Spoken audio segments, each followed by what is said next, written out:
It's easier than seated meditation. But is that two different animals? Some would say that's the case. I am not of that school, because the point of meditation is to be in the moment. And if you're moving, if you're doing your Tai Chi, and you find yourself not thinking about anything else but what you're doing in that moment, then you're meditating. I get that. Now, to do sort of the Buddhist monk way of meditating, where you're sitting for hours and hours and hours, that is like anything, it takes practice to do. And it's a skill that you have to acquire, the ability to remain seated and in the moment, and you'll spend your entire lifetime trying to do that. Yeah. But I think people approach, so let me ask you this. When you think of meditation, what comes to mind?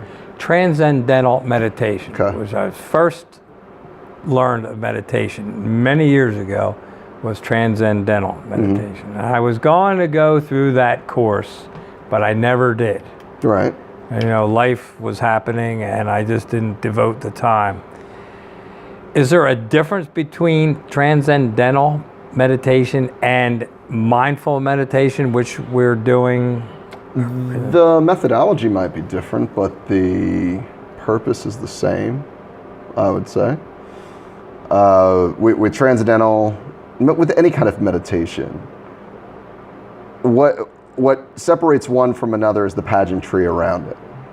Right? It's how you begin, what incense you burn, what chants you make, how you breathe, all that. It has its pageantry. And all of that pageantry is designed to put you into the space. The more you go to that space, the more that space becomes the space for you. All right, so every time, think about when you start a Tai Chi class. And we open our Tai Chi class the same way, pretty much, every time. So you're mentally prepared, even if you're distracted going into it. At some point between the initial Qigong sort of settling into our opening and into the first couple of warm-up exercises, you fall from being out of the class into being in the class. And there you stay until we end at the end of the class. I say class a lot right there.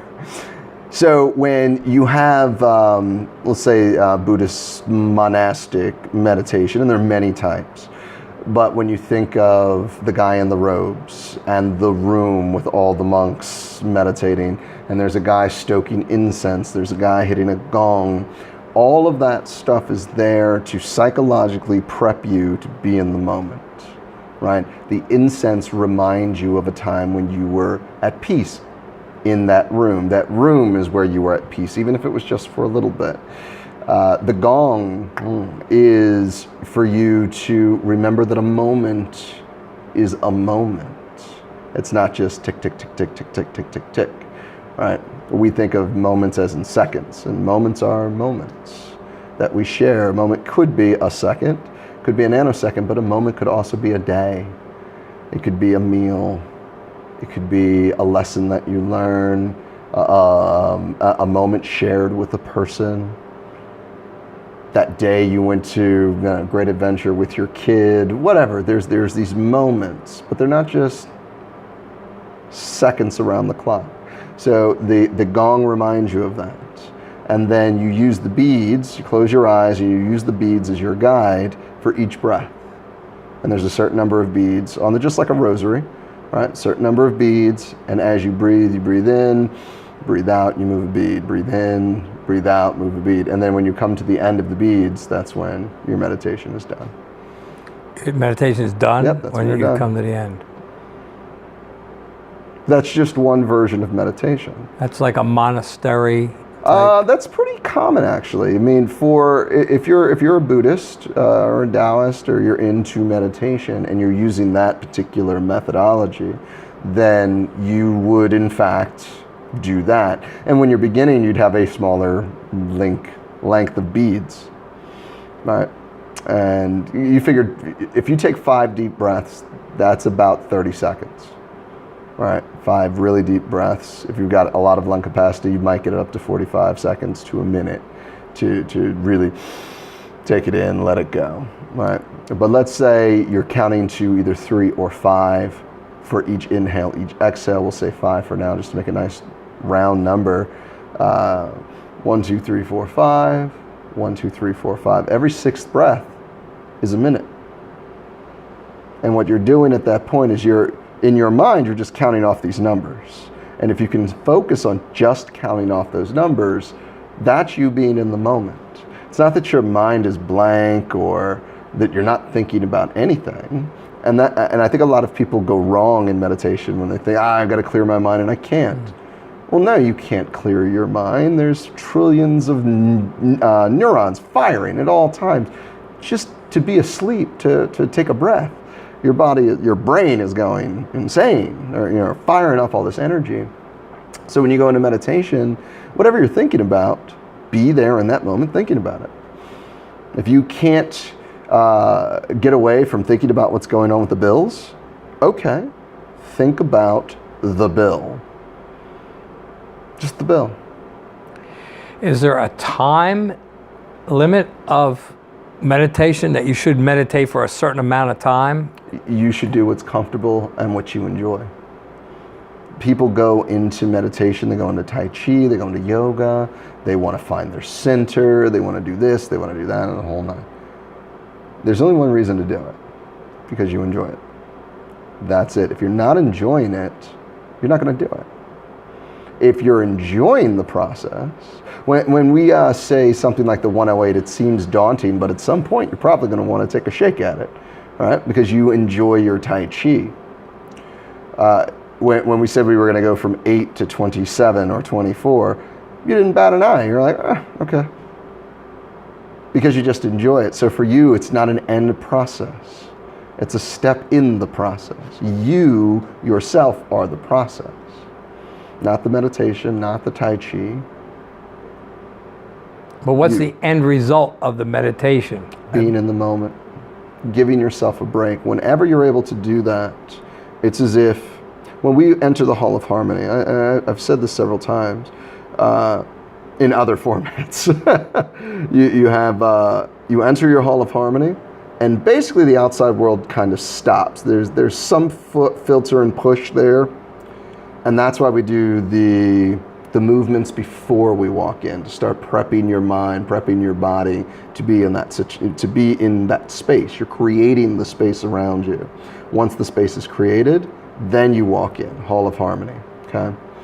Now you're in your space. Now you're safe. At some point, what you're thinking about stops, and you're just in the moment until we step out. At which point, you've put distance between whatever it is you had walking into class. And it's got to now catch up to you. So you get some respite from whatever is going on, and from your mind being all over the place. You get to be right in the moment. And I believe Confucius said this, if you live in the past, you're depressed. If you live in the future, you're anxious. Happiness only exists in the moment. So the more you can be in the moment, theoretically, the happier you should be. That's the Buddhist principle of meditation, to be in the moment. Correct. So you're not worried about the past, and you're not anxious about the future. Correct. You're in the moment. If you go into meditation thinking about, I'm going to sit and I'm going to meditate for 5 minutes, and you go in with that mentality, you're just counting the clock down to 5 minutes. You're actually going into be in the moment by thinking about the future. Versus, I'm going to meditate. You sit and you just meditate. Well, what about guided meditation, where you're thinking about becoming more creative, or you're thinking about beautiful art, where in that space of meditation you are getting creative with your thought to... Guided meditation is great for beginners, and I would highly suggest guided meditation for beginners, because you have someone, you yourself are not reliant upon any result. You're opening yourself up for whoever is going to lead the meditation to guide you along the way. So that takes a lot of the anxiety out. It takes a lot of the pressure off your shoulders. There's no expectation. All you have to do is follow along. Follow. But you could do that on your own if you... Theoretically, yeah. Supposedly, you're supposed to think good thoughts. This is all a positive thing. So you want to leave behind any negative thoughts. If you're worried about bills or anything, you leave that behind. Mm-hmm. You go into this with a positive thoughts in that moment. You're not worried about past, you're not worried about future, it's just in the moment. But you want a positive vibe to it. Mm-hmm. So do you bring something into that? But what is a positive vibe okay, at all the right, end of the day? A waterfall. Okay. Maybe you will add a waterfall sound or rustling leaves. There are music for that. I find that helps me. Yeah. It's a personal way of escaping worrying about the past and being frightful of the future. It's just a personal way of being in the moment. You find yourself to be peaceful. No one wants to sit on a bed of nails, right? You want to sit on a soft bed, right, to be comfortable. And so if water, rustling leaf bathing calms you, and you find yourself at your calmest, at your happiest when you're in a certain location in space, then yeah, that's what you should think about. If that's what you're looking for. Well, maybe that's why these monks meditate outside on a mountain. They could hear the water, the brook going by. You can hear the birds, and it puts them in a calm place. It's the more distractions you have, so long as they're natural distractions, the easier it is to meditate, to be in the moment, because you get lost, and that's what you want. You just want to be gone. You're present. You're so present that you start to meld. All your senses start to meld into whatever's going on around you. I've had it happen several times in Tai Chi. You may have had it happen, even if it's just for a second, where you just kind of fade and you're just in the moment. You being in the moment, it's hard for me to describe what that's even like, to be fair. But it's you just being. That's it. You're just being through non-being. Right? By you not being in your head, you are being in the moment. I'm glad we talked that out. Okay, and now in a Tai Chi class, I have been in the moment of the moves. Yep. No thought about the future, the past, anything but the move. Maybe at the end of the move, the mind may wander to a thought, but generally it stays pretty much in the Tai Chi class, the moment of that. So that's a moving meditation. You have music on. Yep. So music can be a part of this. Absolutely. I've heard people say some kind of alpha waves could make... I'm sorry, I wasn't supposed to roll my eyes. Well, no, I rolled my eyes at it too. I'm there, what is this? So I researched it and I heard it, and I don't know if that's for me. I don't know if they were alpha waves or beta waves or whatever they were. There was some kind of wave that's supposed to help you, put you in a different meditative space. That seemed like maybe too much. So the idea behind the waves is your brain theoretically emits different wavelengths depending on whether you are conscious or unconscious. So I think it's alpha waves when you're awake and delta waves when you're sleeping. That was delta waves. Yeah, that gives you another sense of the moment, or... Maybe there is truth to that. I don't know if there is or there isn't. Right. I can tell you that the universe is nothing but vibrations, especially if quantum theory, what is it? String theory? String theory, yes. If string theory is correct, if it happens to be correct, then everything in the universe is vibrating, and everything vibrates at different rates and levels. And we vibrate at the same frequency, essentially, as the chair, so that we can interact with it. We're on the same radio station, as it will. And so... there might be merit to that, the Reiki. Right, it was music. someone into Reiki told me about the Delta. Didn't seem right. There might be something to that. I know, I think it was Marilyn Manson actually.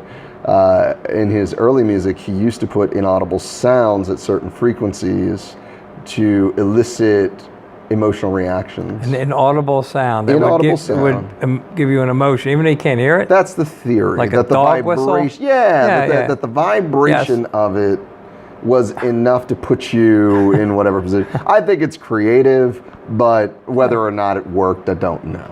You know, if you as an artist are getting that deep in, or as a musician are getting that deep into the weeds, your music's probably good.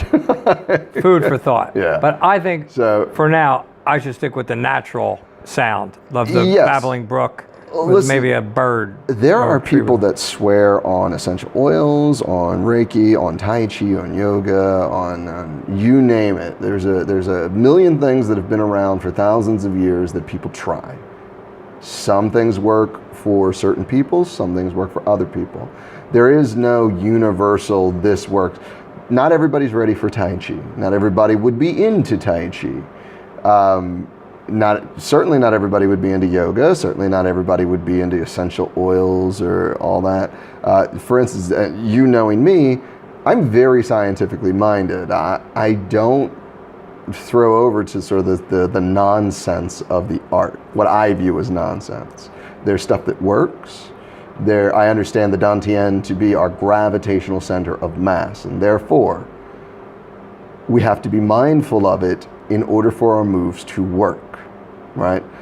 The idea in traditional Tai Chi is that the Dantian is the energy storage center of the body, and the body feeds off of it, and therefore we have to mentally think about it in order to drive energy there so that it will billow out the chi. For use. The chi. The chi comes from there. Yes. And it's energy that you can learn to use throughout your body. Correct. And there's a lot to that. The chi is definitely an energy. Well, E equals MC squared, right? Yes. Energy equals mass. Yes. So there's energy inside of you. You're creating energy, absolutely. So you're learning how to use it to your advantage. It's there. Correct. You just need to learn to use it to get it flowing. Tai Chi does that. But I don't subscribe to the idea that it starts right there at the core. The energy it's within you, certainly, or otherwise you wouldn't have gotten out of bed. So now you're learning to harness that energy. You're learning to direct it, to control it. It's the difference between a star, which really it's gravity is just pressing on a star and it's pressing back. If there weren't any gravity, the star would just dissipate, right? Versus you're in a contained body, and that energy is flowing through you. Now you're just deciding how you're going to utilize it, and utilize it as best you can. And we know that you can't create or destroy energy. First law of thermodynamics. So, but we have the energy, or we wouldn't be up. Correct. We'd be. Correct. I mean, you eat to nourish yourself, which gives you energy. You then expel that energy, right? And you expel that energy in your Tai Chi, in your daily life, and in the whole nine. But that's all you're really doing. You're learning how to direct that energy, how to utilize it differently, how to maximize the benefits of your body and your mind. I think Tai Chi is a very good way to use your energy. Absolutely. It's very good. Once you get the flow, and it's just a good way to do it. Mm-hmm. Mm-hmm. When you consider also that 20% of the calories you eat, 20% of the energy your body burns, at rest goes to your brain. It's the cost of these big brains we have. So, given that Tai Chi is an internal art, targeting the mind and the body simultaneously, that's why I think you get maximum benefit out of Tai Chi. If you're just lifting weights, unless you're, listening to Audible and learning nuclear physics, or the history of the Persian Empire or something. Well, how about Marilyn Manson song? That's still it is working out. You're using your brain and your body to pump iron. That would be a form. Your brain is being stimulated, certainly, and if you're I mean, that's a good point. I was thinking more along the lines of academically. Okay. But well, no. at the same time, I think you may have a point Well, there. I think music has a purpose, but I wouldn't think that maybe that kind of music would be good for Tai Chi. Well, no, it would it's not. It kind of throws it off, the energy somehow. I think what it is, though, listening to Marilyn Manson or whoever, whatever you're listening to in your earbuds, doesn't, unless you're syncing your movement to the music, there's a disconnect between what your mind is doing and what your body's doing. Now, when I used to go to the gym, I would listen to Marilyn Manson or Rob Zombie or Metallica or something of that nature while I was That's good for pumping weights. music. And I would try to match the beat. I would try, and if I was on the treadmill, I would try to match the pace of the song. So there was an interconnectivity between what I was listening to and what I was doing. If you're riding a bike, you'll ride faster if the music picks up a beat. It does affect your physical, but it's not compatible with Tai Chi. But the music you play is compatible. Right. That's why I said the music of the natural sound is compatible to my meditation. I think it just adds something for me instead of complete silence. Although it's supposed to be complete silence. Not really. If there's Not a brook, really. because if there's a brook babbling, that's fine, or if the leaves are rustling, that's fine. But as far as composed music, maybe not so much. Again, different theories on that. Some people say complete silence. Some people would say me using music in my Tai Chi class is heresy. And I would say that's a part of putting people in the moment. I think it helps. I think it's good. Because after a while, you stop thinking about the music. It just becomes background noise. But that music that you play during the class is conducive to the Tai Chi. It is. Now, I notice our yoga instructor has no music, but the other yoga instructor has music. Yep. So it's just a personal choice. It really is. I've had Tai Chi teachers or taken Tai Chi classes where there's been music and where there hasn't been. I prefer when there's music. I prefer music in just about everything. I think it adds a better dimension. You know, it's on 24/7, pretty much. The workout program that I was telling you about that I'm doing, it has an option of music or no music. I tried it with the no music. I was bored to tears. Same thing, same speeches, same everything. They just take the music out. Bored to tears, didn't want to do it. The music stimulates a part of the brain that is good for that workout. And I couldn't even tell you what the music does. I couldn't tell you how the melody is, how it rings, or anything. But when it's on, it's just there. And so in those moments of pause, there's still stimulation. And we look at that, especially nowadays with the phones and everything. It's like, oh, well, everyone's too overstimulated. Stimulation isn't bad, so long as it's helpful. You can get lost in stimulation, everything in moderation, right? So if you just have this melody going on in the background, that's fine. But if like yourself, where you can go out in nature and listen to nature's symphony, the brook, the rustling of the leaves, the birds, the cicadas. Now you're talking. Now that's it's own art. symphony. That's art, especially in the summer when you have the cicadas and the crickets or whatever else is making that noise. That's awesome stuff, man. Absolutely. That's Mother Nature's music. And if you can sit out in nature and let it all hit you at once, take it all in, that's the moment you stop being. That's the moment through non-being you become a part of what's going on. That's where I find the connection at that place on Goat Hill, in a kayak going down the river, standing on the rock, sitting on the rock, overlooking that, going out on that levee and feeling the power of the water. Yep. That's where I get a connection with nature. I understand this needs to be done in a studio, but it can also be done outside. And I think that with nature's art and nature's music adds a good dimension to anything. That's why doing it on the river on Saturday adds another dimension to it. Right. Yeah, I agree. I absolutely agree. It's why I love doing Tai Chi out in nature. You get to be a part of everything going on. It gives another dimension to it. And you've done both. You've trained with me out at Glen Ford. You've trained with me, obviously, in a bunch of studios or indoor locations. So what do you notice there as far as the differences between training inside versus? I think outside gives you a more natural setting. It's natural. You're looking at the river, you're standing on the ground under a tree. that's being out in nature. I would prefer to be out in nature. Yeah. Not today while it's pouring rain. Right. But even so, maybe under the pavilion top. I would prefer to be outside if the weather's pleasant. Right. Or at least covered. In the middle of a blizzard, not so much, but maybe after, not in a storm. Although there's something to be said for a thunderstorm in the summer so I prefer the outdoors. Well, I know that most of your professional Tai Chi teachers and yoga instructors, your wellness gurus tend to live in warm places that are warm year round, Hawaii, Southern California, Florida, those kind of areas. And I can see why. Yes, I see why. That I will train outside, especially with everything going on with the climate and everything around here. I can train outside deep into December, usually. I'm gloved and I've got a hat on. Sure, you dress for it, but I can manage it and not be overly distracted by the cold. I think a year ago I got into January, a week into January before it got too cold for me to be out there. But man, once I'm indoors, that's a long winter. It is.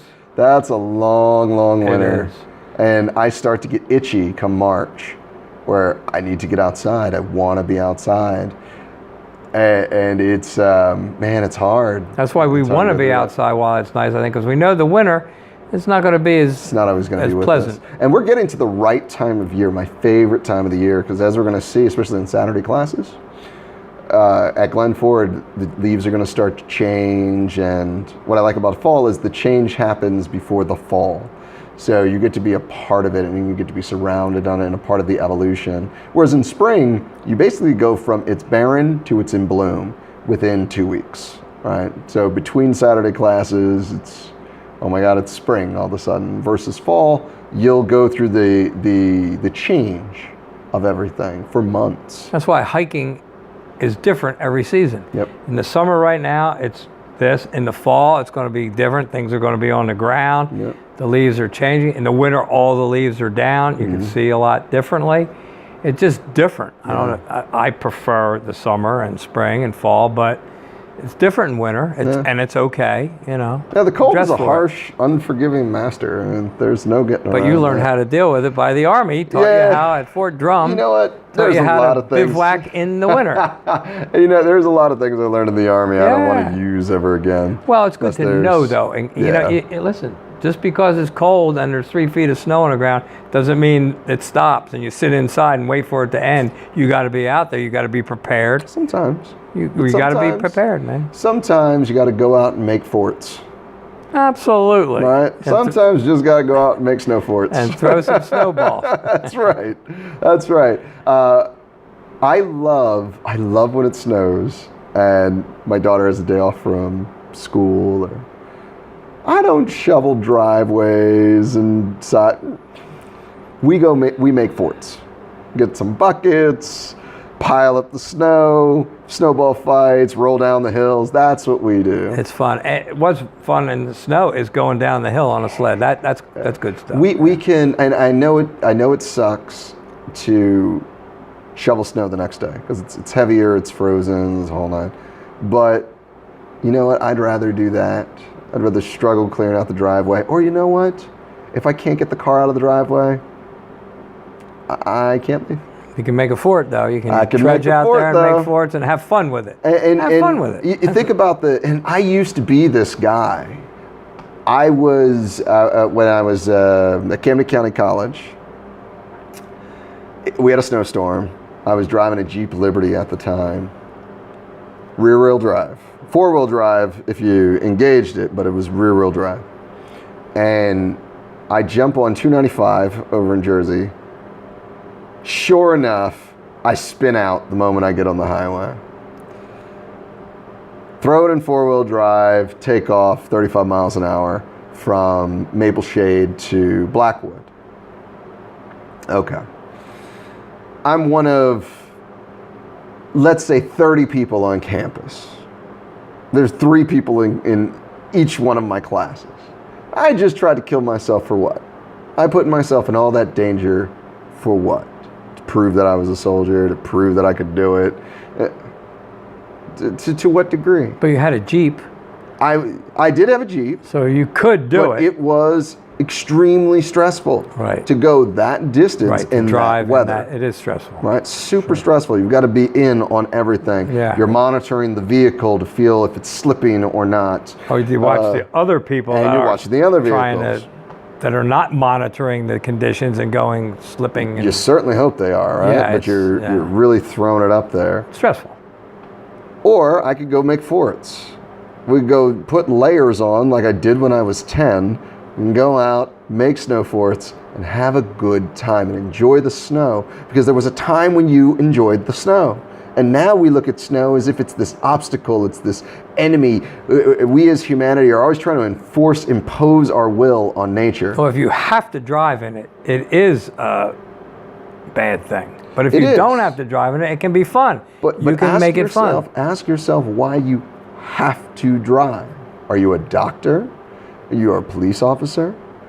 Are you a soldier and we're at war, we're being invaded? Why do you have to drive? Because your boss wants that stuff moved and your kids are hungry, so you work. That's a big problem. It's a motivating force. But like you say, it puts yourself in danger, other people in danger. I've always struggled with that. And for most of my life, I've been a first responder. So I've always been a part of critical mass for people.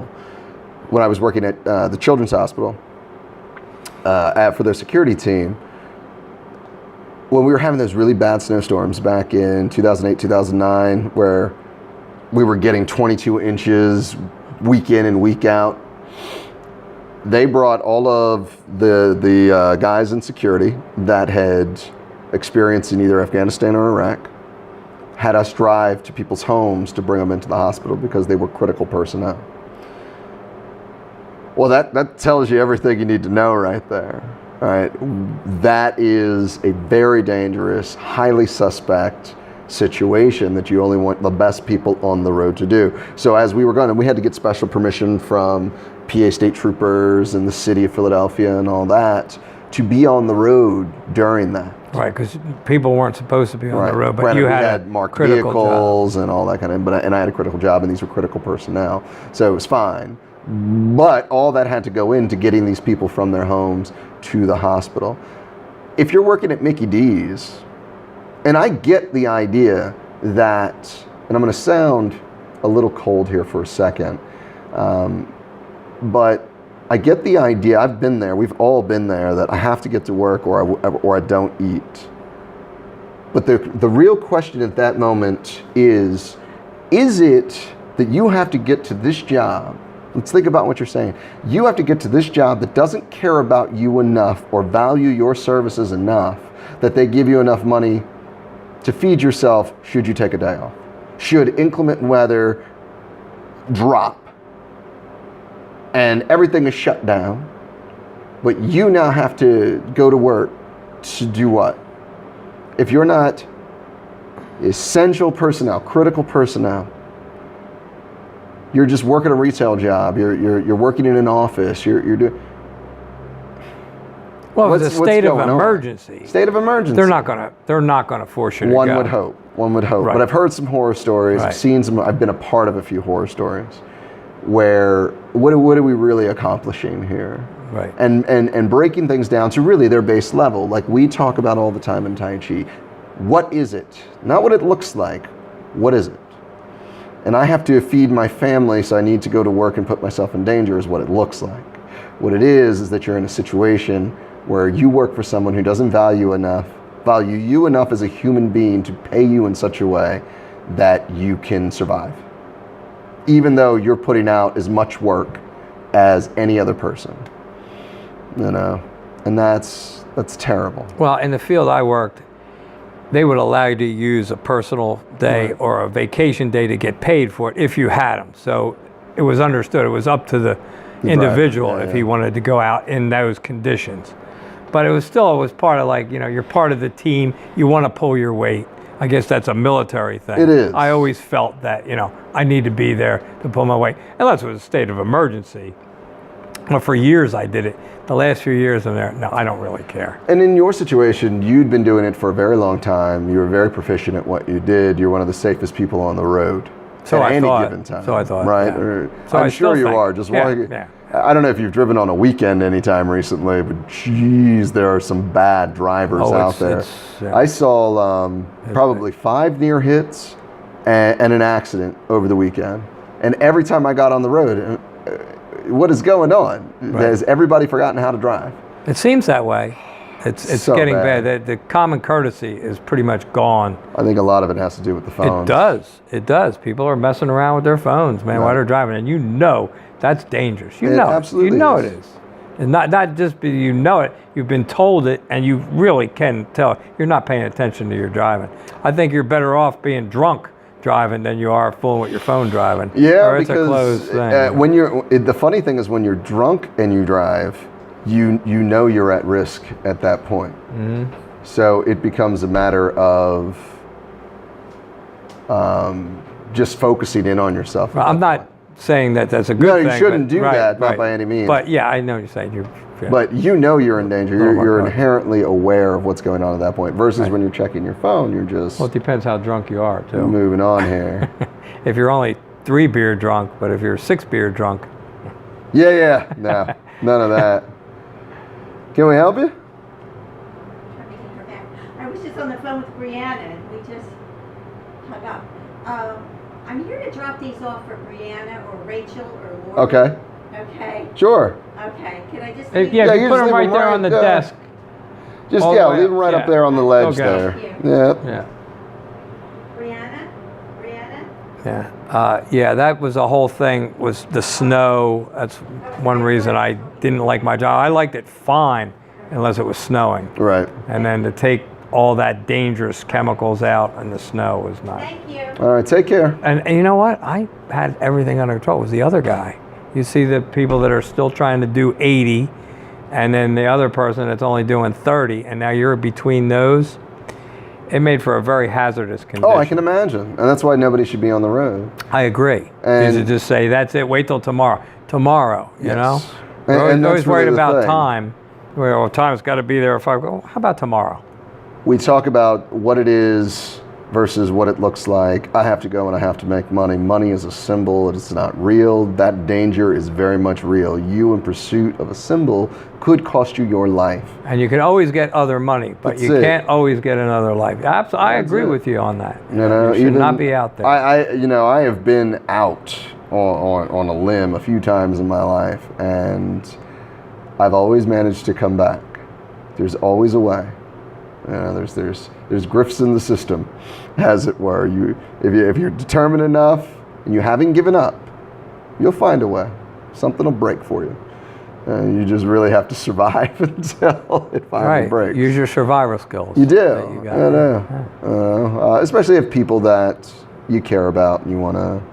There are these motivating factors that are out there, but to allow yourself to be put in dangerous situations for a paycheck, it's something you really need to reevaluate in your life at that point. But the thing is, today, with all these people on their phones, it's getting dangerous so just bad. when it's dry and the sun's out. Because when you're driving, that is an active thing. As passive as we take it, that's why I like driving stick, because that is an active activity at that point. Right, keeps you more engaged. Right. Where you drive a manual, an automatic, you put your foot on the gas, you put it on the brake every now and then, you can easily fall asleep. I've never driven a manual and felt like I was going to fall asleep. I've driven them through all sorts of times of the day and mornings. Versus, oh my God, when I was coming back from shooting down at the shore, when we did all the videos and everything that week, I was so falling asleep on the parkway. I had to stop at one of the rest stations, get some caffeine, wake myself up. Well, that's the best thing to do, is stop and pull over and take a nap or coffee, walk around. You gotta get up. Right, because I'm probably like you. I'd jump in the car. If I got to go somewhere, it could be 5 minutes away or 5 hours away. I'll do it in one shot. I have no problem with that. This was different. I had never felt that tired before behind the wheel, except at certain points when I'm driving an automatic. I felt that way when I was in Georgia, and there's no lights in the roads. It was outside of Augusta. There's no lights on the highways. It's just dark. So it's dark, and it's just your lamps, your lights. And that just becomes super competitive. So or repetitive. So if that's what you're seeing, that's almost like watching sheep jump across the fence right there. Hypnotizing. Oh my God. Yeah. And I had a couple of hitting the divots, the grommets in the ground, or sort of running the tire on the side of the divider. I had a couple of moments like that. And I was like, oh my God, I need to wake up. Like, this is not good. It's hypnotic to drive for many hours. Yeah. Whereas if I'm doing a manual and I've got to actually be engaged in my driving. But it's one thing to point out. There's another thing that we do that's incredibly dangerous, that we just do it passively. We do it passively. And you're not taking what you're doing seriously if you're checking your phone. And I'm guilty of this too. You do that? I am. I would but never I'll check believe. certain things. I don't text or anything like that when I'm driving. And I've got Bluetooth for a lot of the phone calls and all that. And one of the things I'll do if I really need to get on my phone while I'm driving is I'll bring it up to the steering wheel. Tickets be damned. Because I could pay a ticket, I can't necessarily recover from the accident that could result in me looking down here. Is it that important? Sometimes it is, with the way I'm doing things. Yeah, I guess unfortunately. you got to be on top of everything. I saw a guy. I have to know when something important comes across. I don't have to be on top of everything, but like right now when we're working with the grant, if the person that's holding the grant money or whatever needs to get in touch with me, I at least need to know what that they've messaged. So if I need to pull over, I can do that it. is important stuff. It is.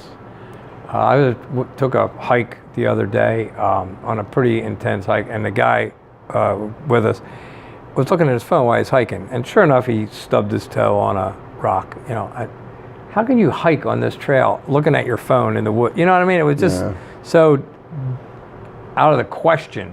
Is it you're in nature, you're walking up a mountain, and you're looking at your cell phone, and it's like, really? Maybe he's looking for directions. Well, it was that just struck me as really odd that this guy's got to be looking at his phone at whatever, and I'm sure he thought it might be important, while he's hiking, and then sure enough he did stub his toe, but that didn't stop me. He kept doing it. I just thought that was way over the top. And okay, so you stub your toe, or you could fall off the mountain and break your neck. But what's dangerous is when you're driving and you're not paying attention. So But that's where. Couldn't your Bluetooth tell you who someone's calling? Certain things, yeah. Certain things I can get the Bluetooth to do. I think it depends on how. If he was in your system, but if he wasn't, you wouldn't know. But you did need to know that. Yeah. To keep the grant going, which is very important. I'm sure if you're driving a high-end car. Probably you can get everything. I used to have a Bluetooth system where it would read me the text message. Yeah. Well, maybe we need to upgrade you a little bit here. Maybe. Go to Patreon, Tai Chi with Marcus. Exactly. You're doing important work here, and I get that you need to be on top of it, but we don't need people doing that while we're driving because, Agreed. But you also have to be very defensive when you drive. You really do need. You got to be able to see that before it happens. If you see a guy swerve just a little bit, watch that guy. Yeah. If you see somebody in a big hurry, watch that guy. Stay away from that guy. There are some tells out there. Oh yeah. Not 100% though. Somebody could get you. Yeah. But understand that physics is on your side. So if you're paying attention, even if something you're not expecting happens, if you've just got there is wisdom in keeping a certain distance between the car in front of you. Oh yeah. I think I was on 95. I was headed downtown, and I don't know what happened to this guy's car, but it ended up doing a 360 right in the middle of 95. Thankfully, it was Sunday. Everybody was back quite a ways. And nobody from hit it. Nobody got hurt. Didn't stop up traffic. And the guy just, I don't know what happened, but got back on and took off. But I was far enough away that when it happened, I just slowed down. That could have caused a horrific accident. Absolutely. People could have got killed. Like what happened today on 95? Why did that guy do that? Yeah, that's the question. I mean, somebody might have probably did something they shouldn't have. If everybody does what they're supposed to do, It's going to be a lot safer. That's why I say bring on the robots. We're very close When to it that. comes to driving, bring on the robots. Well, I don't think we're going to see it very soon, but I think it will It's happen. coming. But it's Hopefully. not going to be within the next 5 years. Again, right now you can get that. You can buy the new Mercedes with anatomic driving, autonomous or whatever. But it's going to cost you another 50 grand on top of the 100 grand. So it's out there. Yeah. But who's going to afford it? Well, by the time it's mainstream to us, I'm looking at 20 years, 15. You're probably right. Right. You're probably right. Because it is available. Yeah, I mean, some of the stuff that's available that's just not available for everybody. 100% autonomous, but pretty much. I mean, even the new vehicles have the lane alert. They have the automatic braking. You know, the last fleet of trucks I drove had all that stuff. It's coming, Yeah. but 100%, no. The last time Not I for a while. rented a car, I think it was the last time, I got a Nissan Maxima, brand new, and I was impressed by the amount of safety features on this thing. It would tell, if I wanted to switch lanes, it would tell me if someone was too close to switch lanes. It would tell me if I was coming up to someone way too quickly. I'm going to assume it had the automatic stop Sure. on there, because I had a couple of That's times on very the available. highway coming up from Virginia where the person in front of me was probably 50 yards away, but they were slowing down and I wasn't. And my thought is, it's Virginia, it's Sunday. If I need to get over, I'll just get over and go around. But I started to get the warning that you were coming up on, and like I said, it's 50 yards away. And if you're dozing, that'll wake you up. That'll wake you up quick. Yeah. And that was really cool, because I didn't know what was happening at first. You just rent the car and you roll. Right, you didn't know that was on there. I'm on 95, I'm headed south, and I go to switch lanes, and I get this blink. And I was like, what is that? And the car goes by. Oh, that's fantastic. I like another that. set of eyes, which it helps. It definitely helps. That's fantastic. So if all your automated cars have that, and they're all talking to each other, then Right, that's they just go. That's going to make things better. That's the end of your traffic lights. But that's the until end of I your get speed it, limits. I mean, you know It's what I mean? the transitional period that's going to be a pain. I mean, but my next you know car what I will think's probably gonna have happen? it. That's going to make it happen? Uber and Lyft, right? Or at least companies like that, where they're just going to offer it, and it's going to become almost. It's already. We don't like to admit this, but it is a burden to buy, maintain, and operate a car. Sure it It's is. a burden. It's a big burden. Second biggest financial thing you'll do, most of us will do in our lives. Other than the house. Other than the house, Sure, house being your it is. first. It's maintenance, and you got to keep on top of it. yeah. Right? So, if autonomous driving was so ubiquitous that you could actually schedule when they would come and get you, and it was cheaper than that monthly payment and the insurance and the maintenance and the upkeep, I think people will start using those services instead of buying cars. It makes a lot of sense Yeah. because how long does your car sit unused? Not you. You're on the move. 98% of the time. You're on the move, but me, yeah, my car sits a lot. I got 4 vehicles. They're all sitting now. Nobody's driving that. You only drive so often. Right. So it would make sense to do that, but Right. I think it has to be more available. If I drive, let's say I drive an hour and a half out of my day, that's 22 and a half hours that my that car it's is just sitting there. And that's probably about right. You probably do drive that on an average day, unless you're going to University Even if City. I'm doing that, if I don't sit in traffic, Yeah, you that's can a 20-minute trip. Yeah, really? Yeah. 20 minutes 20 from, minutes. yeah. Yeah, from the Northeast to downtown, absolutely. Yeah. So you would take Route 1 to the Oh no, you stay off Route 1. 95 Take to 95 to 676. 676. Take to the University Ave, 676. and then get off there. Yeah, as long as traffic's moving, 20 minutes. Yeah, 22 minutes I think is what I came in at. Is that generally what it takes? As long as there's no traffic. Right. But given the time of day that I go, it's hit or miss. Sometimes it's an hour-long trip to get down. There's a very particular window, and it's between about 10 and 10:30 where the highway is just open, and then you can have at it. But once you get close to 11 o'clock, it starts to gunk up again. I think the lunch crowd starts to get out there. Is that 676 to 76? Is that where it usually glums up? Yeah. Well, even with 95, because they're still doing all that construction between, what is that, Bridge Street and Girard.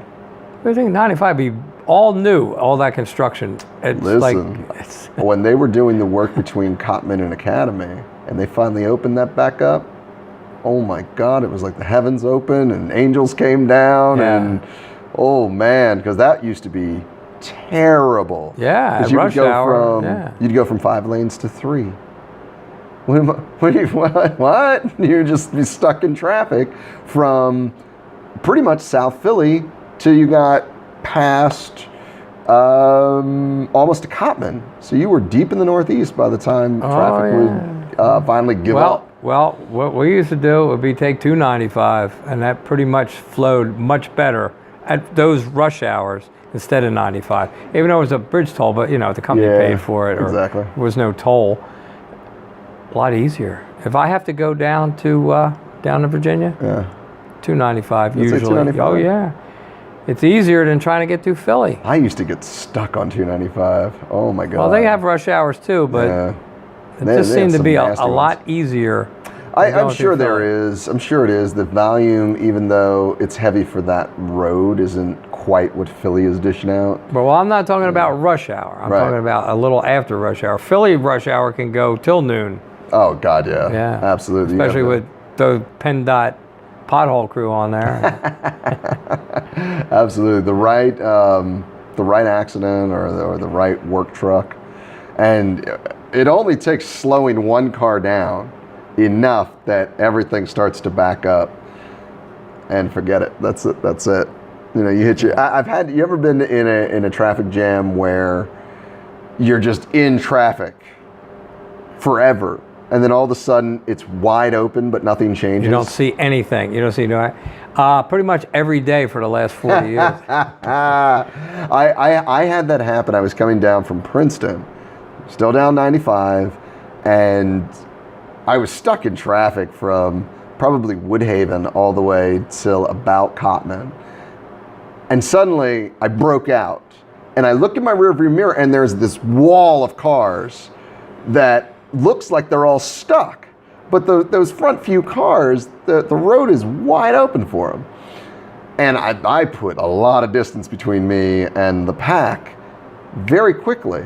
Very, very quickly, and I couldn't for the life of me figure out why that was. Well, I kind of studied that because I was on the road all those years. I know what causes that. A lot of times, somebody will hit their brakes, and the guy behind him hits his brakes, and the guy behind him hits his brakes, and everybody hits their brakes, and it causes that phenomenon of a traffic jam. Yeah. Maybe he was on his cell phone, or somebody did something, but one guy hits his brakes, everybody hits his brakes. It causes that. By the time you get up there, you're why was everybody slowing down? There's nothing here.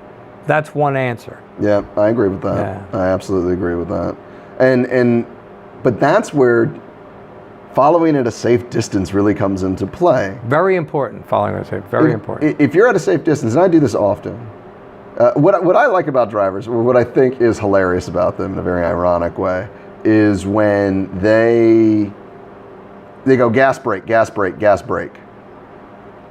You never just take your foot off the gas and just coast for a little bit? Because they're too close to the guy in front of them. If they were at the proper distance, then you can they do wouldn't it. have it. There's a system of driving like that, the Smith system, which I had to study every year and it really helps. The distance. There's a formula, the proper distance. So you don't have to hit your brake. No. And you're watching, and it really works. And they make truck drivers learn that system, and it really helps. Oh, and I think everybody should have to learn that. Absolutely. I think it should be part of the license. They don't really teach that. It's very disappointing to see how lax driving is in the United States. And I know that it's a function of the fact that we never invested in infrastructure so that more people could not drive. Like, if you don't have a car and you don't live in a major city, you have to have, you're screwed. Like, you're absolutely screwed. Versus, I know people in New York that have never gotten their license. Don't need it, right? But when I was in Germany, I believe it was 3 written tests that you had to do. One of them being you had to memorize 151 signs, and you had 5 road tests you had to take of different types of the Autobahn driving, defensive driving, inclement weather, all that kind of stuff. Was there still a mechanical test? Because when back in the day, you used to have to learn a certain amount of mechanics in Germany to get your license. I didn't have to do that. But this is going back a ways. Yeah. But when I knew people that were over there, I said, yeah, you have to know certain things of how to fix probably a yeah, I didn't have to do that, but that might have been a function of the Army. I don't know. I wanted to get a German license though, and I got a pass on a couple of things, but not everything. So. It makes sense because they're better drivers over there. They're way better drivers. They can do $120 on the Autobahn. And did you ever get to drive on the Autobahn? Oh, absolutely. Drive on it all the time. You all the way. You got to know where you're going though, because they don't have exits like they do down here. Right. You know, you miss your exit. I'll see how you fast did you go? I maxed out. What did I do? I was in. We rented a Mercedes C-Class, brand new, to go up to Amsterdam. And I think I topped out at 160. Wow. Yeah. That's awesome. Car feels different at that pace. But the Mercedes did it well, I'm sure. The Mercedes did it very well. And I'm not going to lie, we still got passed like we were in park a couple of times. Really? You get passed, yeah. You get all sorts of Lamborghinis and fun cars. How many lanes is that? They got quite Depends on what part of the Autobahn but you're some on. might have like 6 lanes. Yeah. North, 6 lanes south. When like you're between the cities, though, they tend to go down to 2. Tend to go down to 2 lanes, and you get what they call a stow, where everything's just backed up, and you can be there for hours. It's on bad. the Autobahn. When the Autobahn goes wrong, it goes wrong bad. You don't have accidents on the Autobahn; you have fatalities. I just figured it was just wide open and never even had to hit your brake. But I guess sometimes, in reality, yeah, absolutely. You got but stretches like that. Once you start sharing the road. Because we got from Darmstadt to Heidelberg, I forget how far away that was. I could probably look it up, but it was far enough away where I think it took about an hour to get there vis-a-vis the train. And the trains run very well over there. So they come often, and they're always on time, and they run. And we made it to Heidelberg in 20 minutes. We were belayed, and that was from leaving post, jumping in the car, getting on the road, getting on the Autobahn, getting to Heidelberg, and parking. It took us 20 minutes to do it. Is that a toll road? No, it's just like our highway system over here. So you have Autobahn 5 and Autobahn 16. They wouldn't let like an old Volkswagen Beetle on there, right? If it can keep pace, but if not, you pretty much have to have a certain amount of horsepower or something. Yeah, if you're going to they get wouldn't on let there. A moped or something. You have to have some juice. Yeah, but if you can do 60 miles an hour, you can get on the Autobahn. Oh, you can. Yeah. Just get out of the way. Stay out of the way. Yeah, stay in the third lane, don't. Now, I would think like looking at your cell phone on the Autobahn would be a punishable offense. Oh, yeah. I mean, it's a punishable offense here, but it doesn't seem to stop people. I wasn't over there when the smartphone was out. You're still dealing with, your phone has a screen. That was a big deal back then. But yeah, I can imagine it's got to be awful. I think it's a simple fix. They have to make a cell phone that will not work while it's in motion. They do have the technology to do that. From what I understand, you already have it in your phone. There's a thing you could turn off so it will not work while it's in motion. So yeah, my phone goes into driving mode. Why don't they make that mandatory?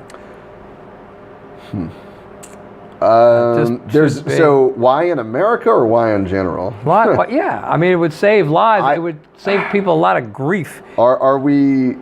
So my answer is always follow the money. Well, that's usually the answer. Because it's usually where you're going to find the perpetrator. I'm almost a technocrat. I think you're right. Follow the money. If the government's really looking out for you. They say drunk driving is bad. You shouldn't do it. It's a danger to society. It's a danger to yourself, the people around you. Okay. So then why not make it so that you have to do a breathalyzer before your engine turns on. They have the technology. You can do that. We know people that get If you're a convicted drunk driver, you've got to you put will it in get your that. car. Sure. But Yeah, why don't they do that? well, because a DUI, at least your first one, that's $10,000 to the state. 10 grand, man. And that's another 10 grand to your insurance company. They make buku bucks off of you, for getting a DUI. Oh, that's true. Right? Big money. Why? And that was one of my answers to why are drugs legal in this country. Somebody's making a ton of money off of it being illegal. That is why. We think of it as the way we play around in the economy. But if the DEA goes in and confiscates, say, $4 million, right? That money shows up to court as evidence, and then what happens to it? Good question. The DEA spends it. The Department of Justice spends it. They put in a new carpet in the they're big supposed to man's catch office. other perpetrators with it. But you know how much Sure. a drunk driving fine was when I first started driving? $19. And they $19. wouldn't even usually give you that. Jeez, man. They take the keys from you and take you home, tell you to come back tomorrow and get your car. It was very simple. I don't know what happened, but 10 grand from $19. Yeah, well, and they usually you get a wouldn't lot even of find it. lobbyist groups and And it justifiably so. We don't want drunks on our road. It's bad enough. But at the same time, I think each person should be measured on their own merit.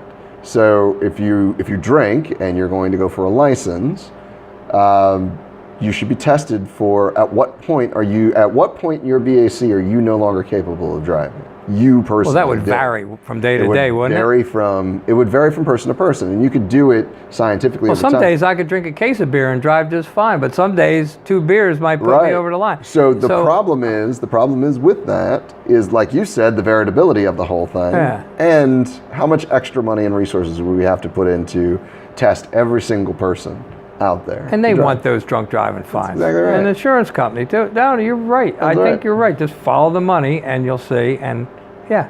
Why is this like this? Oh, let's see who's making money from it. Because most drunk drivers didn't even hit nothing. They just got caught in a checkpoint. Beat. Right. Yeah. Yeah, you know what? That makes a lot of sense. No. I think that's always the case at the end of the day. Yeah. It's kind of the problem. The reason I'm never any good at these business ventures. I understand I need money, but I don't care about it enough. Right. You don't want to make it the top priority. Right. You want more of the art, It's an internal. And when I went to school, I didn't go to school to get a degree. I went to school to gain knowledge. I wanted to understand who I was as a person. I had questions, and they had answers. You took humanities. I took the humanities. And the arts. Yeah, I could have been a science. permanent student. I absolutely could have been a permanent student. Well, you are. Yeah, You are. Yeah, but yeah, I know what you even mean. in academia, in college, you right? know? Yeah, sure. That's a 'cause I would've wonderful gone- lifestyle. I would have gone from the humanities into the sciences, and maybe right now I'd be looking through a telescope and charting stars. I don't know. But I wanted to know who I was. It was my pursuit to find out who I am. Versus I want to go and make money. That wasn't your top priority. That wasn't my top priority. I wanted to be a teacher. And obviously, especially right now, teachers are notoriously low paid. It's a low paid profession. Not where my wife works, man. They're making over $100 grand. Teachers. In With this some area, time in. Yeah, in this area, in the suburbs, it's actually very good. It is good. Right. But this area is the exception, not the rule. Right. Jersey does okay with its teachers, depending on what district you're in. Right. It depends on the district and it depends how many years you've been in, but they do quite well. Yeah, they can. But here's the thing. There is, I feel, no profession more important than teacher. I really don't. Because you, in your words, in your profession is the future, period. Is the future. There it is. Those minds that you touch, that you send forward, what you put into them will sprout fruit later. That's our resource, is our future, children. Yeah, our most important resource is our children.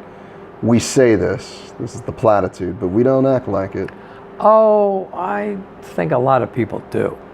I think individuals do. Yes, their children. Society Their children doesn't. Right. Society does not.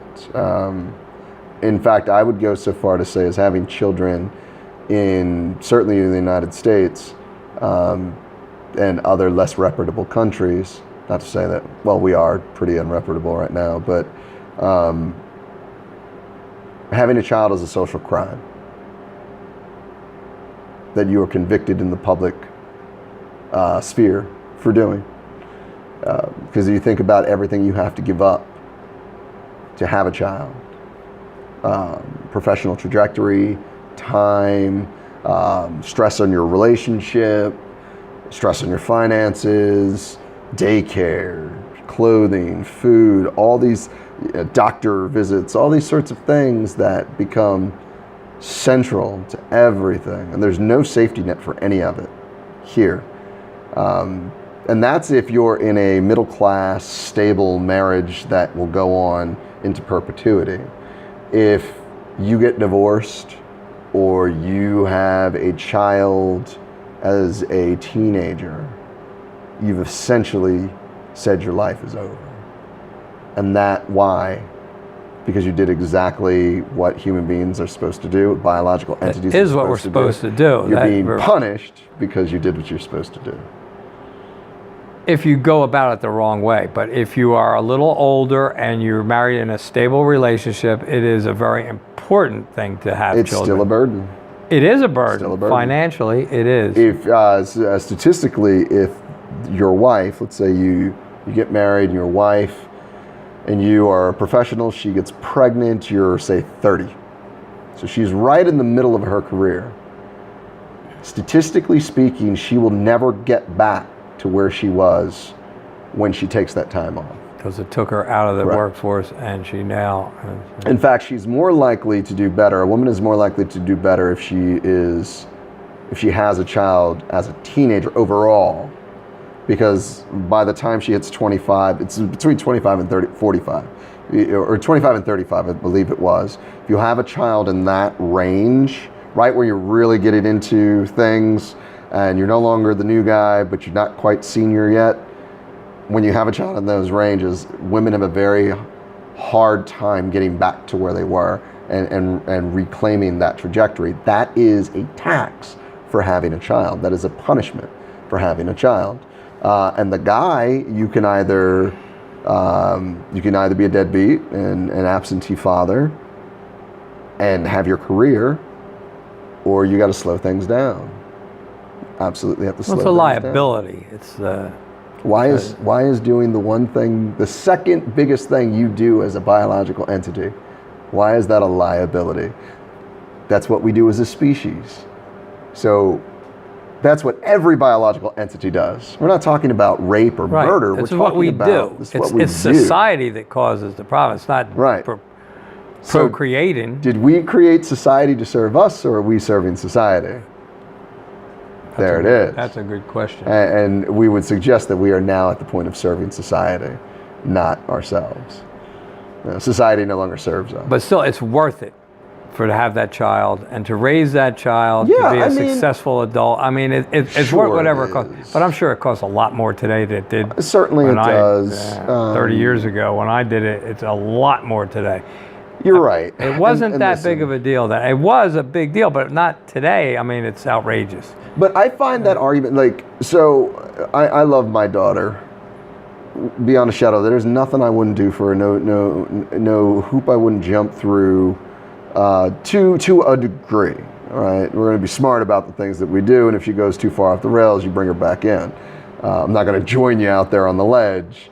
I'll walk there, I'll hold out my hand. If you fall, I'll grab you, but I'm not going to necessarily jump with you, right?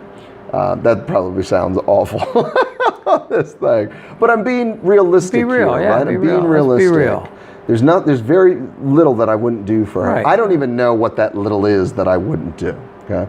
So I'm just going to leave that open for error, right? But I forgot even where I was going because I felt like I had to well, within reason. You'll do whatever. But here's the thing.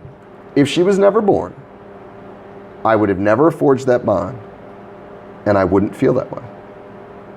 That's true. So that is, if you don't have the child, again, it comes down to society itself saying, if you have a child, you have now put yourself back a peg. You have an obligation now to that child. But that should empower you. If you are now doing if society is supposed to serve humanity, and you have perpetuated humanity by having a child, then society should actually lift you up.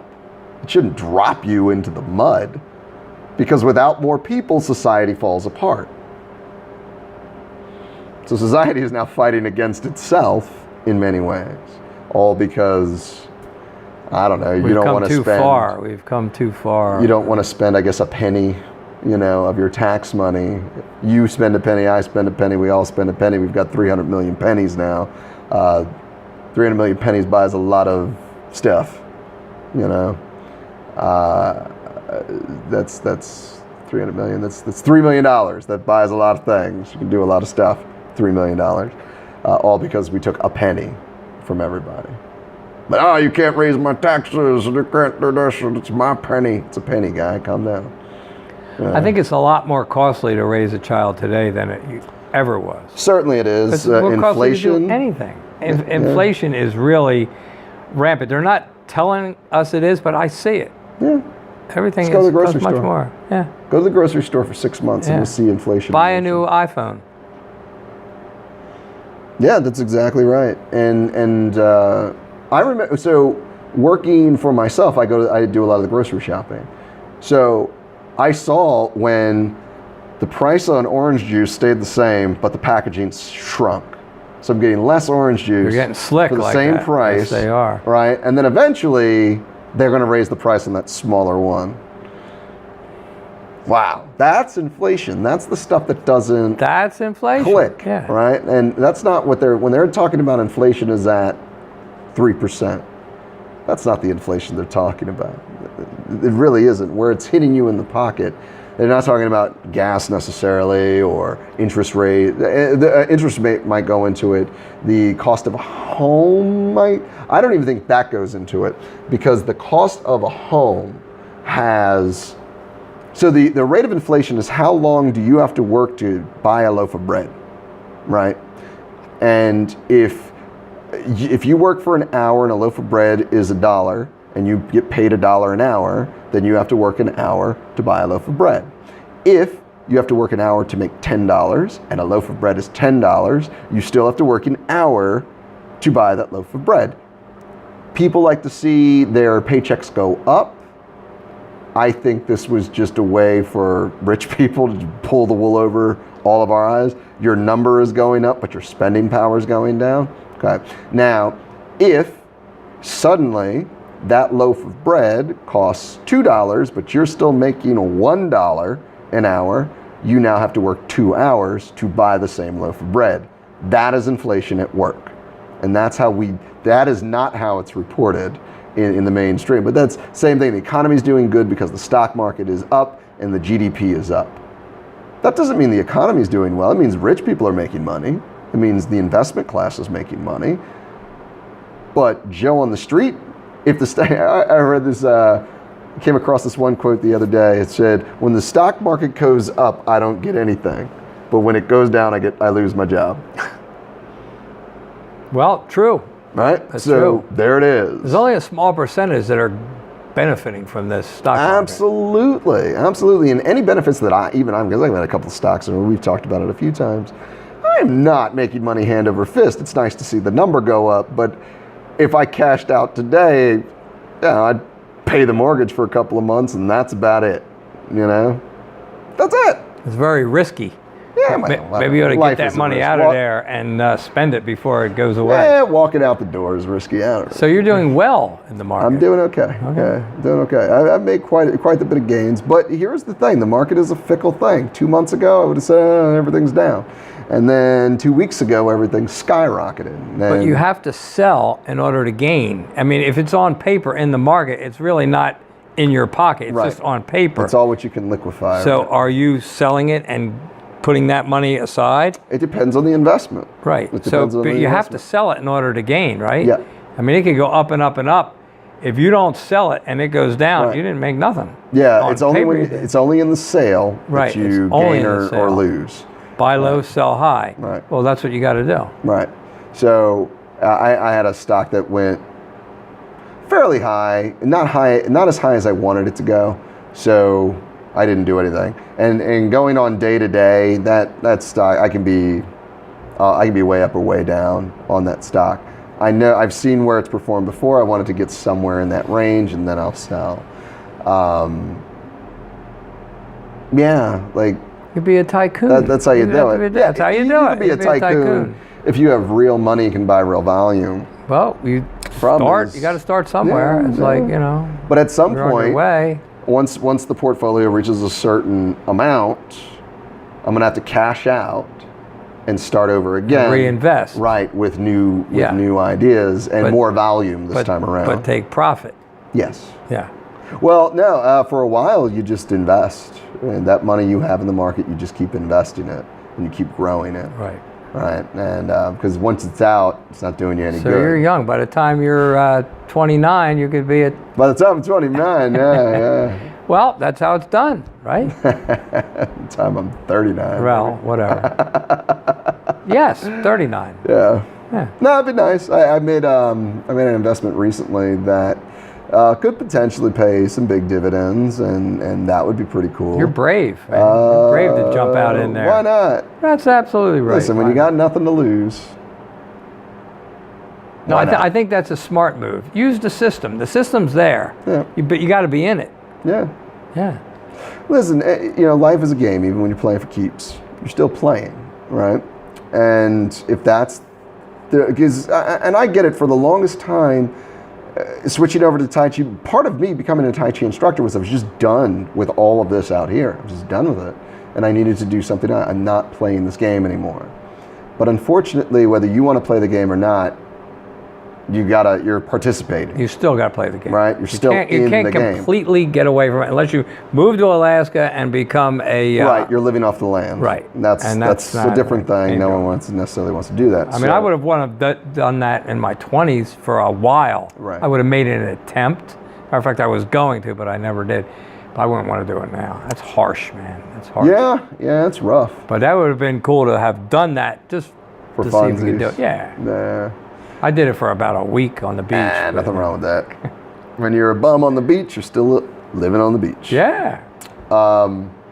It's. But I realized you can't just get out of the game. You have to. You got to play the game somehow. Right, you got to stay in it. If you're going to be on the road with gas and Right, you got to do your travel, thing. you got to. So one gotta of be the out things was, all right, I'll play the game, but it's a game. I'm not going to take this seriously anymore, right? But think about if you play Risk or Monopoly or the game of life, or pick your board game, pick any game, poker, blackjack. While you're playing, assuming no money's involved, right? While you're playing it, it's everything. You're very serious, you're on the ball, you're checking everything twice and cutting once kind of thing. But once you're done the game, you pack everything up, put it back in the box and move on. And that's life. You play this game basically till it's over, and then all of your stuff gets packed back up in a box for somebody else to use. Yeah, I never looked at it that way, but yeah, that's pretty much it, man. Yeah. You get packed up in a box and somebody else gets it. So you play the game, you play it with passion, but you remember that it's a game. Right? You can play it with passion, but remember that it's a game. So get paid to play. It's really the key to the whole thing. And by that, just do what you enjoy. If being an accountant is something that you enjoy doing, be the best accountant you can be. But if you're an accountant because you just want to make money, and you hate your job, and you've put on 75 pounds since you started the job, and you have all these health issues, and every day you wake up, you hate your life, and this has messed up your relationships and all because you always wanted to be, I don't know, a painter, and go paint. Do what you love and the money will follow. That's right. Well, that's what you're doing. That's right. You're doing what you love. Waiting for that money to follow. Well, it will get there, but we just don't know when. But We don't know at when. least you're doing what you like, and you're helping other people's lives by doing this. And I there's see that. much more fulfillment in that. You're doing good work, Marcus. I see it with the Veterans Administration. It's happening, and you're doing it, and it's great. Yeah, it's been a fun ride, and I think that's what it is. I know I'm helping people. I know I'm making a difference. And if I don't play the game properly, then I won't be able to do that anymore. See what I'm saying? Yeah, I get it. So you got to play the game. You gotta make the demos and sign for the grants and all that kind of stuff. And how many people can say they're doing what they love and they're making a difference in people's lives and helping people? I mean, way too few. Way too few. Well, you're one of the few that are. Yeah. Yeah. And I consider myself very lucky when I look at how life is sort of going right now. But it's not without its obstacles. I'm sure. And I find that a lot of times just ignore those obstacles. If they rear their head to such a degree that then I have to face them, then all right, fine. But beyond that, just use your Tai Chi principles, smooth right around there. And I had to do that today. I had an interesting, I'm not going to call anybody out online, obviously, where I had to consider something that was going on with a financial endeavor for this. And all of the pieces were in play. One piece, it doesn't want to play the board. And I looked back to, all right, how do you absolve conflict through Tai Chi? Pull in the tail of the bird. First off, let's create that bubble around to filter out all the white noise, the things that really don't matter, what is really happening here, right? And then filter out what they're bringing to the table. Why is it that they're making these decisions? Who is this person? Yada, yada, yada, so on. Let it go. At that point, I just focused in what was the best way to handle this. And the best way to handle it was actually just taking the person out of the equation. Saying, thank you for, helping in this. Unfortunately, we got to pull the trigger, and the timing just isn't up. It's not working. So we'll catch you next time. And there's still a chance that you'll benefit off of this, but right now, we just have to go forward. Great way to use Tai Chi principles to make it work. That's it. And thankfully, and here was the other thing, I talked with everybody else first before I made any decisions. And so it was measured and everyone agreed. And so when it was done, we all knew what we were doing. There was no doubt that we were doing the right thing. That's awesome. It just shows that if you use those principles properly, it will help overcome situations that look insurmountable. But yeah, it was Panic at the Disco, and when the news hit, yesterday, but you smoothed it over and went right on through, and allowed the moment to seek because by getting rid of all that distraction, I was able to see, all right, what's the answer to this whole thing, and the answer is X. Oh, all right. Easy enough. Let's do it. And it was easy for you to come up to that. Really easy. I did a good amount of thought. I probably put about 12 hours of thought into it.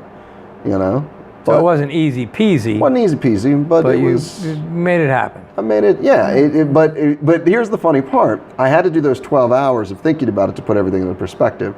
Once I got to that point, I was like, you know what? Let me try this. Pulling the tail of the bird. I've done it before, but this was different. This was a different scenario than I've used it before.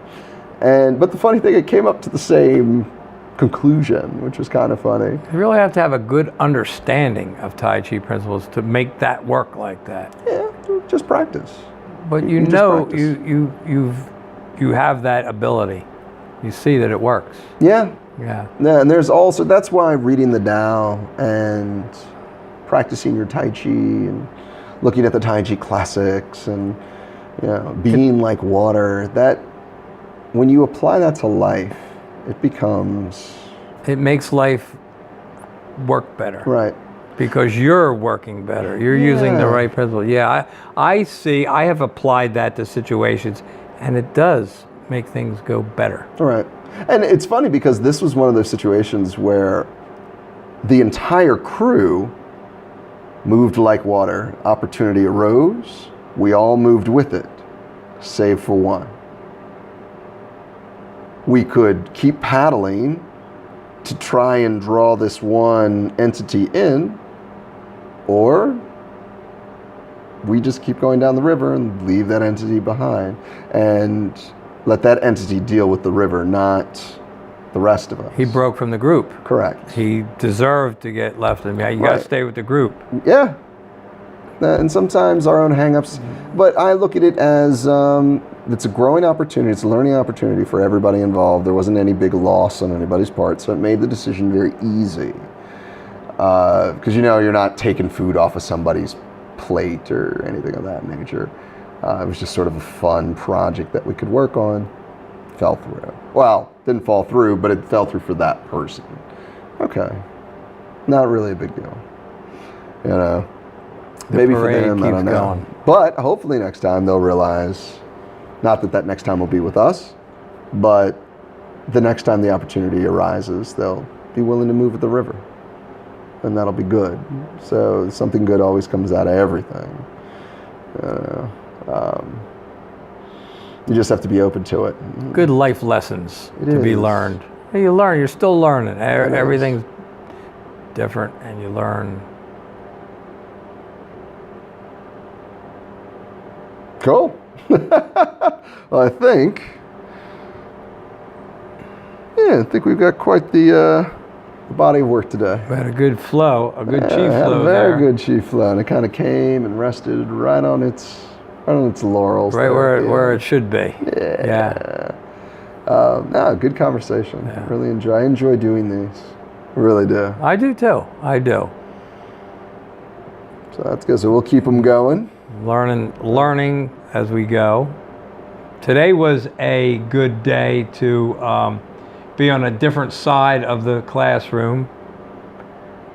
Yeah, how about that? Well, yeah. I mean, I just figured somebody got to do it, and let me do it, and I did it, and it was a different experience. Yeah. Another part of Tai Chi that I think I can get good at this. Uh-oh. Sound like somebody I Competition. know, yeah. Competition is on the horizon. It's a Uh-oh. long ways away. You just put the time in, it'll come. I think I could, yeah. What did you notice being on the other side? These people were newer to Tai Chi than I was, and they, what I knew about Tai Chi, I could impart to them. Mm-hmm. I was the new guy not that long ago, and I knew very, very little. Now I knew a little bit more than they did, and I got to show what I knew. And I found out that I didn't know as much as I thought I might know. I needed to look to my Tai Chi players for inspiration, different moves.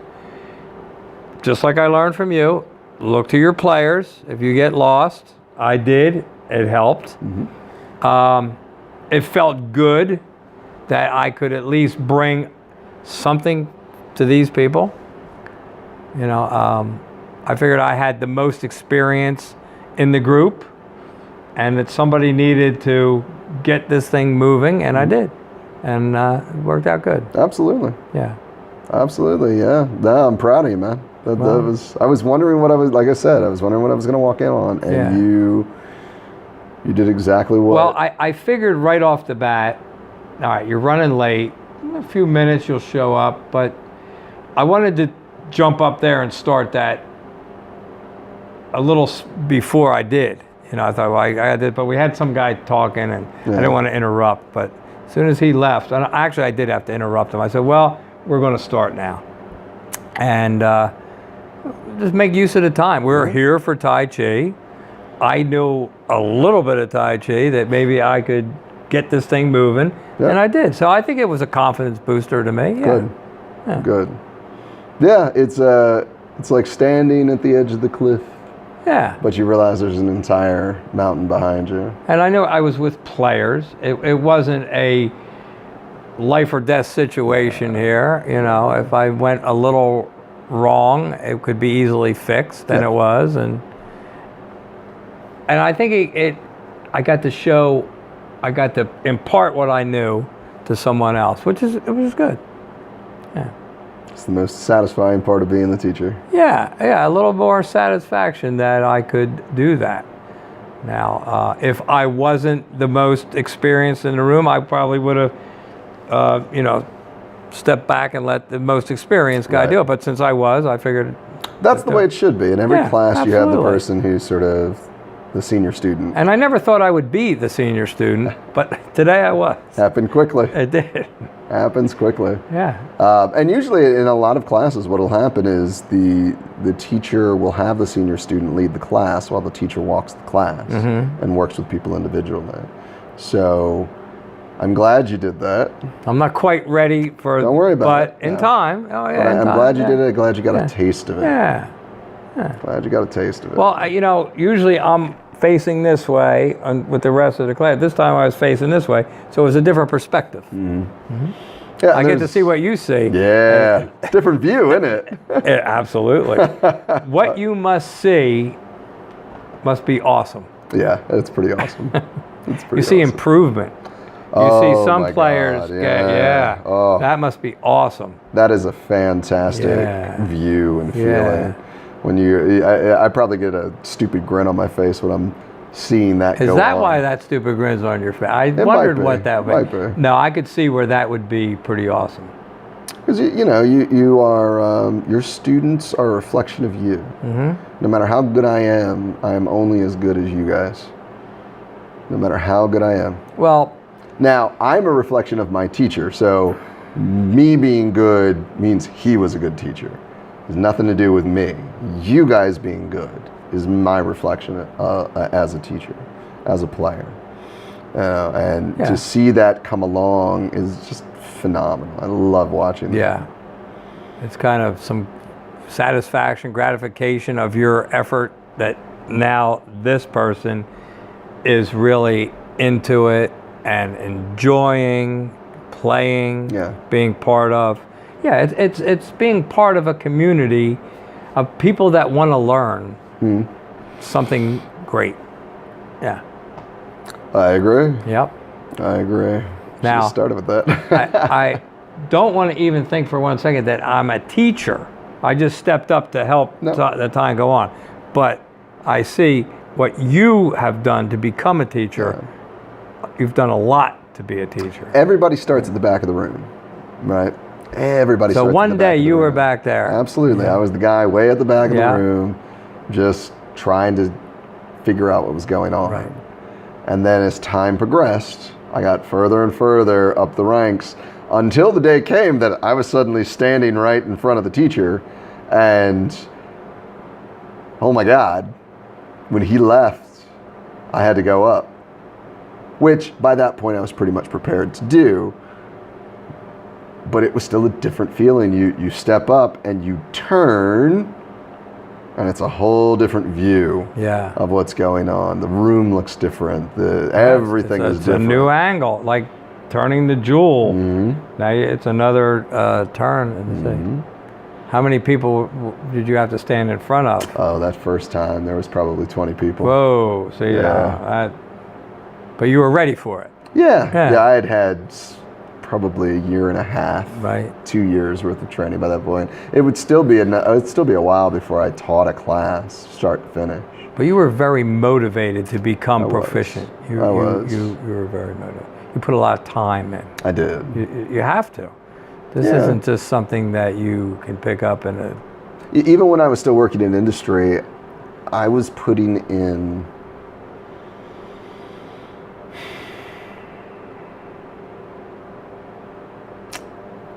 I was probably training 7 hours a week, which is a lot when you're working 40, 50 hours a week. So yeah, it was very important to be Training good. on your own or with In class? class. It'd be in class. You were doing 7 hours a week Yeah. in class? Yeah. Yeah. If you want to get good, you kind of got to put the time Yeah, in. you got to practice. It's not something that you just get sitting in your laurels thinking about it. You got to do Yeah, you it. got to lay your groundwork, and you got to be willing to make mistakes and have those bumps in the road, and not do everything perfectly the first time, and all that. But it's with any craft that you're What gonna did you pick do? up. Did you focus on the Yan 8 until you got very good at it? Ha! I didn't even know the Yang 8 until about a year ago. We were doing the 24. Okay, so you And- focused on that. You the Yan 24. At first, I just focused on the moves themselves. We didn't learn any forms at first. We just went in and trained and did easy Tai Chi and Qigong together, and you get good at those moves. And then when you finally got to the point where you're going to learn how all these moves come together, and you would get snippets of it, all right, little snippets, but then once it all flowed together, then that was a whole nother set of obstacles to overcome. It's not just, oh, I can do commencing form and I can do parting the main. I've got to put both together now. There's a transition between these two. So you learn each individual move by itself before it was one form together, which makes sense. It does make sense. You do I need find to be that good at it gets super repetitive though. I really enjoyed it for my own reasons. So I was okay with the repetition. And having a martial arts background, I was used to the repetition. Versus a lot of people are coming to this off the street for just doing the same thing every single class. That'll get boring and they'll go away. Whereas if what we're reinforcing every single class is the principles themselves, and they apply them in different ways, but they're still applying the same principles, that keeps it dynamic and moving and flowing, and you see the full library of Tai Chi. At least in theory, that's how I approach it. But every teacher's different. Well, you have to make it interesting. And, you know, when you brought the Chen house to us, I think it was about time for most of us to go there. Now see the new house of Chen, and knowing that you're going to be learning that made it more interesting. You know, there's more to this. Not that we're experts by any means, but it's time to move on a little bit. It's not all Chen. It's still a keep with fun departure. Yeah. Because again, you learn the moves, and sure, we could sit and try and perfect them forever. Or we could shake it up a little bit. Shake it up, add another dimension. I added another dimension to it, which I was ready for. Yeah. And I think people tend to get excited when Chen comes out. Yeah. They tend to get, I know I did. I just thought it was the most amazing thing I had ever seen. Yeah, well, it's beautiful. It's awesome. So is the Yan 8. But the Yang is great. I enjoy the Yang style, and understand that you're also still learning a very simplified version of the Yang style. When you really ratchet that up after we get done playing in the House of Chen, you'll notice that Yang is actually quite gorgeous and quite flowy, and you'll be able to apply all these fun things that you learned in Chen into the Yang style and have at it. And then Yang becomes quite the bear at that point, which is great. You're just adding on to it by putting these new moves, these new form. You add on to it. Yeah. So really using Chen to learn alignment, rooting, really being balanced in motion, being balanced in motion. That's really what you're going to pull out of this. And learning to relax, because you're going to get frustrated if you don't relax. It's really the key here. Just letting it be. So that by the end, and yeah, it's hard. This is going to be the most challenging thing you've done and may ever do, short of the 108 in the Yang style. But it'll go with you, and because of that, everything else will get harder. But in a good way, because you'll feel the challenge and you'll seek it out. Well, I think at this point, a challenge is a good part of it. It was challenging from the beginning, but adding challenge to it makes it more interesting. I never want you guys to feel like you're treading water. Right. I always want you to feel like you're drowning. So as you get better, you don't notice it. You still feel that you're making the same mistakes that you made on day one. But the only reason you're able to do all this stuff is because of how far you've improved. I just never let you take a breath of air. It's really the way I like to approach it. Right.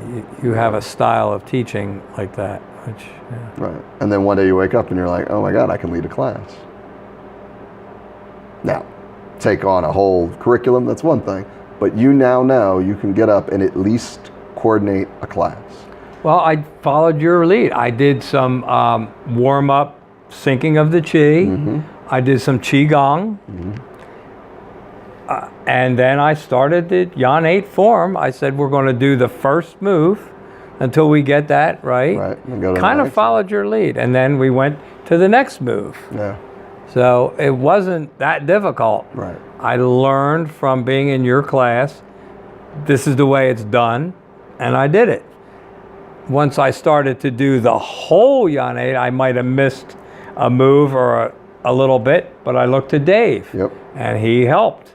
Well, yeah, you got to do this. Okay. So I think we did okay for, Now, if there was 20 people in the room, I would have been intimidated, but I really wasn't intimidated. Right. Because they wouldn't know I was that wrong. Yeah, we'll fix it anyway. And So, we could fix yeah. it anyway. And it makes it a bigger thing. I was hoping you would show up any minute Sooner. now. Yeah, Well, 95 after the now, first, yeah. but no, it was a good experience for everyone, I think. Yeah. Good. Yeah. Good. I'm glad you got to enjoy that. Yeah, well, that was awesome.